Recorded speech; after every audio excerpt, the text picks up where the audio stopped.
वज़ीर-ए-आज़म इमरान खान तो green line का इफ्तिताह आज करेंगे, लेकिन नून लीग ने पहले ही फीता काट दिया।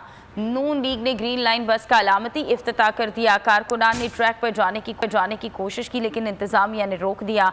कारकुनान पर लाठी चार्ज भी किया गया। शहबाज शरीफ ने मामले की मजम्मत की। इल्ज़ाम ये लगाया कि इमरान खान के हुक्म पर नून लीगी रहनुमाओं पर तशद्दुद किया गया। ग्रीन लाइन प्रोजेक्ट, बस ना चली पहले लाठी चल गई, क्रेडिट लेने के लिए लड़ाइयाँ। नून लीग का ग्रीन लाइन बस सर्विस का जबरदस्ती इफ्तिताह। एहसन इकबाल, मोहम्मद जुबैर और मिफ्ताह इस्माइल अलामती इफ्तिताह को पहुंचे। लीगी रहनुमाओं ने नाज़माबाद नंबर 7 पर ट्रैक पर जाने की कोशिश की तो इंतजामिया दीवार बन गई।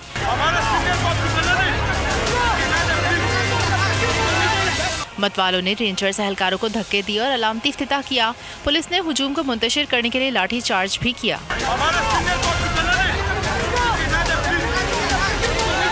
शहबाज शरीफ ने वाक़ई की तहकीकात और जिम्मेदारों को कानून के मुताबिक सजा देने का मुतालबा कर दिया। मरियम औरंगजेब का कहना है कि हुकूमत नवाज शरीफ के मंसूबों पर तख्तियां लगा रही है।